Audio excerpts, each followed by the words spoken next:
Fawn and Matt. We're an interracial couple with 2 kids wanting to do something that highlights the power of friendship and what it means to be in the company of true friends. We're going to move our society away and out of the loneliness epidemic and into a friendlier, happier world. Welcome to our friendly world. Better, stronger, together. Welcome back to our friendly world, everyone. And it is a friendly world, despite what may seem like is going on sometimes. And despite what goes on in our minds, and despite the, what do you call it when you are in disbelief, when you doubt, despite the doubt that comes into your mind. Right, like I kept saying last night, suspend disbelief. So, because we were watching a movie and for once I was finding all the plot holes. And there were many. I was just I was trying as hard as I could to ignore them, but yeah, they were gaping and sitting right there. I don't even remember what movie we were watching. What was it? Oh, we were watching the Grand Tour. Oh gosh, it wasn't a movie. And okay. it's 3 old men rattling around Africa. It's Top just Gear, everybody. It's just the original Top Gear. It's just challenging. It made me mad. As it should. Because anyway, it's another story. Never mind. I digress. Never mind. So years ago, Matt and I lived on an island in Washington State, and we felt so isolated. And that is where this momentum really came about of us starting a friendship movement, a friendship, like something that definitely put it out there like, hey, we need to pay attention to this, everyone. And so that's where this whole podcast, when we had our dating website for platonic friendships, this is where it stemmed from. So we lived on an island, and it was like, we came from Santa Monica, and we were friends with everyone in the neighborhood. We knew everyone knew us. It was such a beautiful mentorship of friendship living in that neighborhood. If you want to find out more, go to the very first episode where I explain all this and why we started what we did. So when we lived on this island, that's where we gave birth, where I gave birth to our kids. And it was so lonely, you guys. And the only interaction we really had came from 2 places. One was from Town and Country Market, which is actually a very famous grocery store. And lovely people there too. Amazing people. I mean, everyone who worked there was very, I don't want to use the word special because it can have negative connotations or like strange connotation, but everyone who worked there was genuinely the kindest, most caring person. It was like, we asked them about this. We're like, is this a prerequisite for you to like be a certain kind of a human to work here? And once you understand the history of the market, you understand that's where it all roots from. That's how the market really began, was a friendship. It's a beautiful story of friendship. We should do a story on them. Maybe. So what happened? Okay, so I'm prefacing all this right now because it seems like I'm going to go in a very negative tangent with this episode, and I'm not. But our main interactions with people was this grocery store, and there was a coffee shop across the street, the Blackbird Coffee Shop. Right. And that was it, guys. We lived on an island. People were not friendly on this island. That is true. And the people who worked at the grocery store didn't live on the island. They all commuted. So anyway, it was very bizarre. All of our friends were from the grocery store. It seemed that way, yes, and probably is. It was. Can you name one? Oh, okay. Our friend, she worked at the bookstore. Peggy. Right. And when Peggy would come over, Matt would say, is all of our friend coming over for dinner tonight? We would laugh. It was funny because it was true. Yes. It was funny and sad all at once. Our only friends that would like come over. So, but all this happened to bring light to what was really going on in the country, because I was also hearing things and noticing things I felt like that was just being shown to me and not to Matt. So if I went out alone, certain things were said, certain actions happened, and when I would come home and tell Matt, Matt would be like, you wouldn't say you're making it up, but you're like, that's your imagination. You're overreacting. I took the most optimistic interpretation I possibly could. I mean, there were several things happening. It was when Obama was just being elected, right? And people were really upset.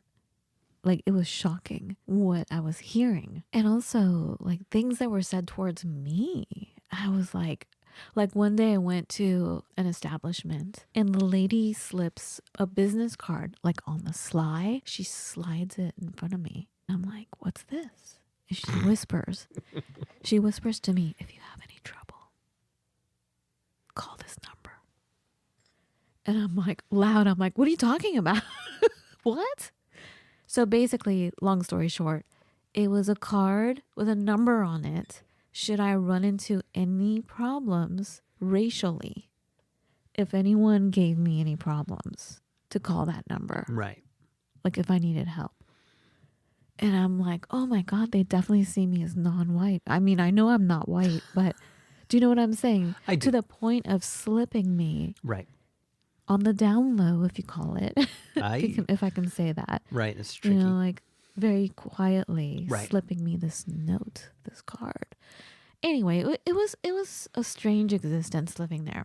Going back to the story of friendship and the grocery store especially, there were times when I was like, isn't it interesting, Matt, that our only friends are at the grocery store? And then I started to, and this is where the thought comes in of like negative thinking, like just suspend disbelief or like stop analyzing things, because you can go into a negative headspace. So my headspace went to, they're only friends with us because really they're friends that are held hostage. They are required to be nice to us. One, they're very nice to begin with, but they're required to be friendly. And we were so desperate for a human interaction that I'm like, well, Matt, do you think we're misunderstanding that maybe they're not friends? Maybe I'm making it to be more than it actually is. Right. And then who I considered best friends, like it's a long story going forward. I don't want to get into that. But today I want to talk about the hostage friend. Because I said, in a way, they're like being held hostage. Because they're there, they're forced to be there, they're working there, they're obliged to be in front of us and to have interaction with us. Right. So are they really friends? It's their job. So anyway, today I looked up the word hostage, the etymology of hostage. There's host in there. Exactly. So the etymology comes from late 13th century Old French, meaning kindness, hospitality, residence, dwelling, rent, tribute, compensation, guarantee, pledge, bail, person given as security or hostage. And then going to 11th century modern French, otage, which is of uncertain origin. Like I think it means they don't really know where it comes from. But host is definitely linked in there. And so to further investigate the whole etymology of it, going to host, a host is a person who receives guests, especially for pay is what it says, Matt. So like an innkeeper? Look, this is all it says. Okay. Person who receives guests, especially for pay. And I thought of the store. Also traced from Latin, hospitem, guest, strangers, stranger, sojourner, visitor, also foreigner, which is what we were. We were such foreigners, Yes, right? we were.